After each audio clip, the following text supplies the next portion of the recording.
The fuck do you want? I don't want anything. I'm good. Okay, folks. Part 2. Step 4 of the grieving process, okay? Depression, reflection, and loneliness.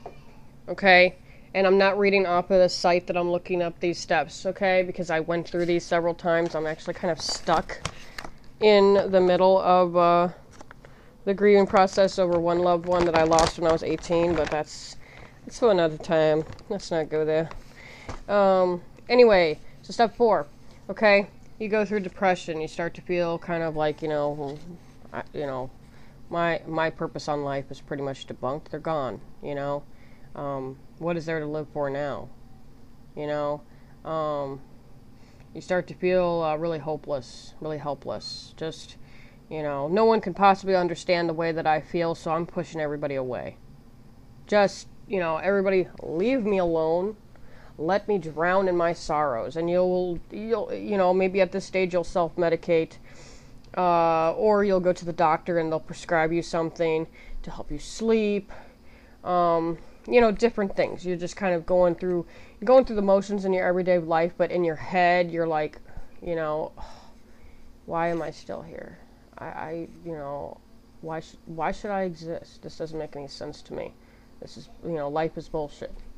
You'll start to feel kind of like Job when he was sitting there and he was sitting in the ashes and he was, carving his wounds off with the fucking broken pottery dish or whatever, But yeah, I was indoctrinated in the Bible humping thing when I was a kid. So anyway, that's just the only analogy I can think of off the top of my head. So I apologize for those of you who think the Bible's bullshit. Some days I think it is too. Excellent piece of literature, though, especially Song of Songs. Very, very hot stuff in the Bible. It's very, very porny. But anyway, step 5, the upward term. This is when, you're kind of on the, you're kind of on the upswing of the roller coaster and you're starting to climb back up and you're seeing the ground just slowly leave behind you and you're looking up at the sky and you're like, oh, clouds, everything's so nice and peaceful. Everything's good. Everything's okay. I got out of that dark time.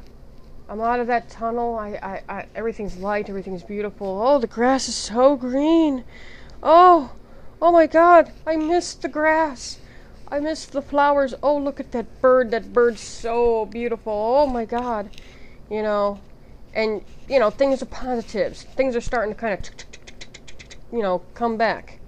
You start to reach that plateau. You get to step 6, reconstruction and working through. So you're going through your life and everything, but in your mind, you're kind of going, they did teach me a lot about life before they left my life, and so I should honor their memory. I should, I should focus on the positive things that they instilled in my life, all the good memories, all the good times. I shouldn't really focus on the bad things. Maybe on the anniversary of their death once a year, I just light a candle and, do that thing or whatever. And that's what I do for my biological mother.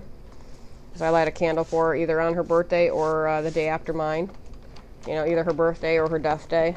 It all depends on what's going on in my personal life at that given moment. Oops. Careful, John. There's accidentally an eyelash in with the fucking tobacco. Yeah. Give me the damn tobacco. I'll make you smoke my eyelash, biatch. Anyway. Smoke my... Yeah, don't think so. I'm burned out. Oh. You're always burned out. Yeah, well, I burned my ass off on fucking EBRs. Anyway, screw work. Not talking about that anymore. Done with it. Over it. Anyway, okay, so step number 7 is ding, ding, ding, ding, the finish line, okay? Usually at this point, you're pretty much plateaued. You're not quite back to where you were before you lost them, but hopefully the whole experience has taught you a lot of things about yourself and about the world around you and help you realize the impact that loved one had on your life. And that's cool, Some people may not fully, 100% accept the fact that they're gone until something really magical happens. And magical, I don't mean like, hoodoo, voodoo, voodoo, voodoo. I mean like, the universe or whatever will just kind of poke you on the shoulder and be like, hey, it's okay. You're going to be just fine. Keep on trucking. This made you stronger. Embrace it. Go on. For me, when I was, God, I want to say I was probably 19 or so. I'd just lost my aunt the year before. So I was dealing with that. Well, I had gotten a dream. A beautiful, wonderful dream. Actually, I don't know what year it was now, because I'm remembering the moment when I woke up and I scribbled it down on a piece of paper. I'm thinking that it was when I was 19. I was still in Job Corps. I had a steno notebook and I scribbled it down. That's the only image that I have, But when I reread my scribbles, the dream came back to me in my mind. What happened was, I in this dream, I was going down a river in a boat with some people that in the dream I recognized, but if I were to bump into them in real life, I wouldn't know who the hell they were, okay? But my mother was in the bottom of the boat, and I was cradling her head in my arms, okay? Her head was in my lap, and I was cradling her head. Well, actually, yeah, okay, I got time. This might run a little longer than the other one. Anyway, so we're going down this river, and she's talking to me. She's saying different things that I don't remember to this day. I'm saying things back to her, it's very peaceful. The river's very smooth, just easy flowing. Well, we end up getting to the other side of the shore. And, the people helped me carry my mother to the shore, and then they left. They got back in the boat and they left. Well, I was sitting there with my mother, holding her, and she just looks up at me, and she's no longer speaking to me. Okay, she's just looking up at me with like this most calm, serene, peaceful look on her face. Her hair's down and flowing, because she had this just beautiful dark hair that looked almost black. It might have been black hair, I don't know. In my memory, it's black. She looked so gorgeous. She just glowed with a glow that you can't see on earth. It's just amazing. And she was just looking up at me, and she just smiled, this beautiful, serene smile. Her teeth were all back to normal and stuff, because when she was alive, the cancer had eaten away her teeth really badly, because of the chemo and everything else, and she had bone cancer, so there you go, teeth are bone. And I looked down at her and I said, Mom, I know it's time for me to say goodbye, and I just want you to know that I will always love you, and I will always honor your memory. I love you. And she smiled at me. I kissed her on the forehead. She closed her eyes. She was gone. Okay? People came back. I don't know if it was the same people, but it was people, in quotes. They came back, and I left my mother there on the other side of the shore. The people were just gently guiding me back to the boat.